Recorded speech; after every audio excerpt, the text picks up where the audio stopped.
So we've told you this paving is going to be really quick to make, and it really is that simple. You got to follow me because it goes in lightning speed. All you need is to get some SA pound from your local hardware store.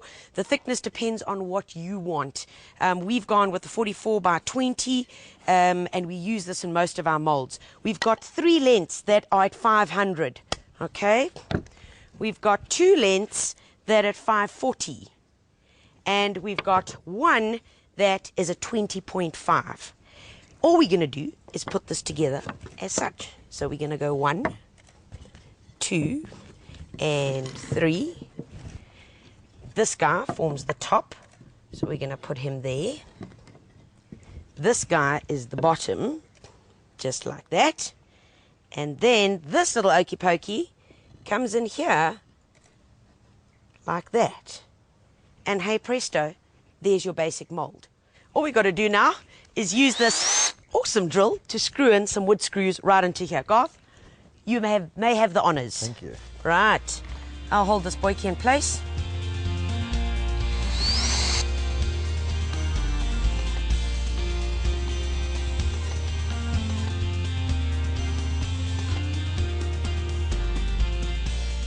Excellent. Right. So there we have it. Here is our mold. Very, very simple. Of course, now, if you wanted it to be a bit more detailed, a bit more intricate, you could put another line here or another line there. You could change the whole insides. The size that's dependent is entirely, of course, on you. So we've got this guy. Let's go and see where we're going to put it into the garden. Check how it fits in our little pathway. And then I'm going to show you the next step.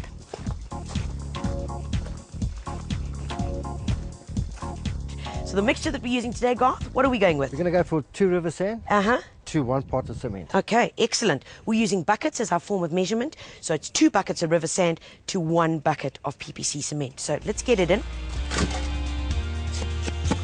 Lovely.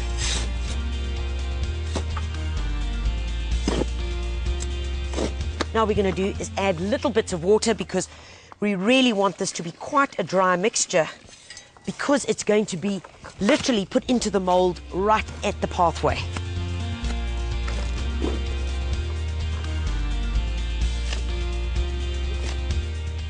Excellent. So we can see, folks, that it's very friable mixture still. I mean, literally, if you had to put it together like that, yes, you could make a ball. The idea with this is that we actually then pound it into the mold, and the bit of moisture that is in here allows it to then form the squares that we're wanting. So, hey presto, here we go. Let's get it into this bucket and we can get going.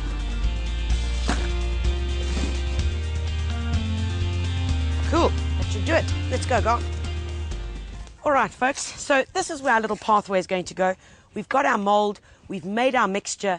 Now all we need to do is use just a little releasing agent in here, because remember, we're molding it exactly where the pathway is going to go. So we've got a bit of oil there. Garth's just going to whack it on the inside here, give it a nice thick coating, because we want that mixture just to slide off nice and easily. How are we doing there, Garth? That's done, Tanya, I think. Excellent. Right. Now, this is the edge of where our pathway is going to start, and we are just going to place it right there.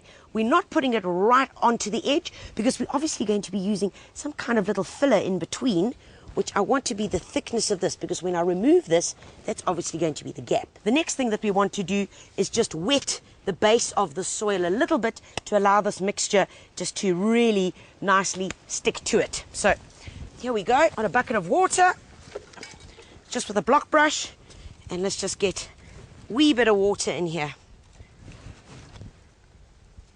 Right, nice and level, firm in place. Garth, we can throw the mixture in now. Right, now we're just going to take our mixture, firm it into the corners, get it in with the trowel, and if you want to, use the butt of it, because that helps just to firm it in.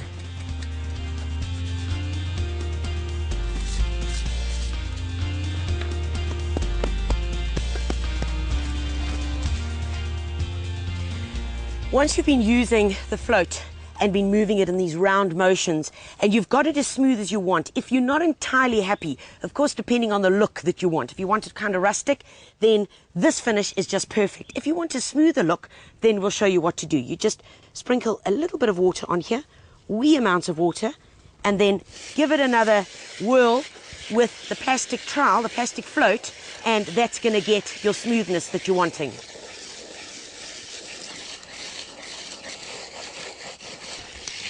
Okay, Garth, that looks about perfect. All right, Tanya. All right, so we've got the consistency that we want, the finish, and now all we need to do, give it a tap on either side, tap there. Let's just give it another tap over here. Garth, you grab that one end. I'm going to grab on this end here.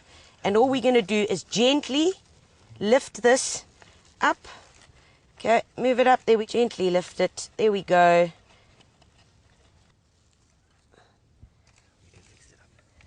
Up and away we go. And there we've got our basic mold for our pavers in place, just where we want them, to finish it off, and where you do get a bit of cracks like this, because that is going to happen. It's pretty normal, folks. All I want you to do, put a little bit of water, and you can just smooth it off with the trowel, just like that. There we go. Get your finish. All we've done now is just move the mold into our next position. You'll notice that we've just swapped it round. So instead of it turning out that there are two of the little pavers on this side, we've just swapped it out so that it'll kind of balance itself out. The beauty about this is that you can really just go off in any direction that you want. You're held by no rules or laws. The only thing is, the only disadvantage in it is where you do start taking a corner like we're seeing here. But, of course, you get to plant in between those or put your mulch or your gravel in. So we've oiled the inside, and all we've got to do once again is just dampen the floor. Same process. Wet it so it sticks nicely, and then in we go with the mixture. Thanks, Garth.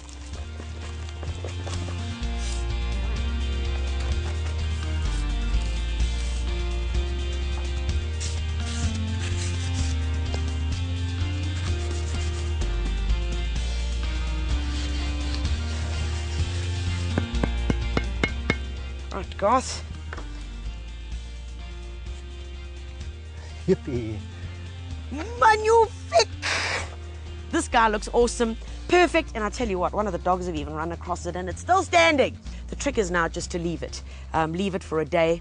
Day would be more than enough. We've left our pathway to dry overnight, and it's been about 12 hours since we last cast these, and these oaks are solid as a rock. Looking nice, you can see the colour has changed. It's going a paler grey, which means that they really are well on their way to drying.